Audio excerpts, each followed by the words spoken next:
I send very warm greetings from the German fighter brigades to the Indo Fire X in Jakarta, and would be glad to welcome you in Germany to the Interschutz 2020. Images we see of fire crews fighting forest fires are quite sobering. The firefighters are more or less helpless, with hardly any options that would enable them to fight the fire effectively. We thought about how we could help these people, and in the next step, we developed this firefighting system.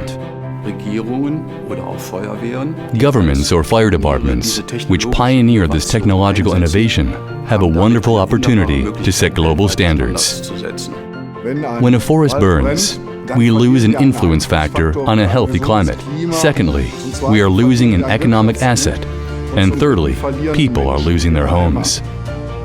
We have the advantage that we are actively combating climate change by fighting forest fires effectively because much less CO2 is released into the air. We also reduce the development of smoke. There will be less people who cannot breathe due to fumes because we are able to combat smoke development at a very early stage. The firefighting technology is, in principle, an integrated solution. Starting from early fire detection, new high-pressure vortex extinguishing technology with low water consumption, down to operational command and supply logistics for the firefighting crews.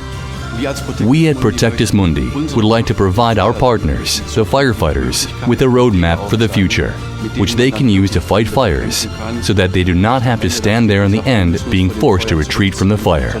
What we want is to move forward, be active, fight the fire, and put out the fire. I can well imagine that a tank is very helpful to get closer and faster to the fire in order to curb the forest fires much faster, also to get in areas that are difficult to reach. And last but not least, the possibility to rescue firefighters that are surrounded by fire. The use of tanks has a number of advantages. An important one is that fire crews can be deployed directly at the flame front, even at the source of the fire, while offering maximum protection. Another advantage is that such a vehicle can be used to safely rescue persons trapped by the fire by rapidly releasing the fire water that is carried in water tanks, which gives you enough space to carry up to 20 people who can be rescued from the flames. Precision, competence, passion, and engineering expertise, made in Germany, is essential. The high-pressure vortex extinguishing technology is a firefighting procedure which uses pressures of up to 200 bar. The high-pressure technology consumes less water. It also has a much larger throw distance, and the water droplets are swirled more finely, so the heat bonding is much better. You can fight a fire much more effectively. This, of course, means that such a vehicle can be used considerably longer and thus more efficiently to fight fires. The technology is very well applicable in fires that run underground. A striking example would be Moscow, or even Indonesia. Underground fire is a fire which burns underground without touching the surface. There is, to my knowledge, no method which can be used to extinguish such fires safely. But with the mortar, we can actually fight this type of fire. To do this, special 4 to 6 meter long piercing units are inserted into the peat layer and then connected to the high-pressure pump of the mortar.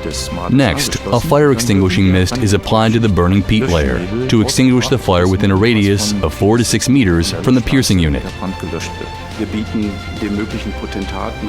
We offer the possible buyers a complete logistics concept and training concept, as well as, of course, a follow-up service if the vehicles are already in operation. I am burdened enormously when I see firefighters in Portugal and Chile and Indonesia or other countries staying helpless in front of forest fires. I know exactly what is going on with them, what they feel, what they experience. I stand beside them mentally and feel their struggle.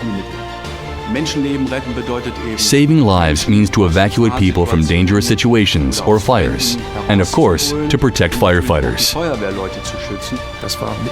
Our strongest motive was that we had to watch people, including firefighters, perishing in fires.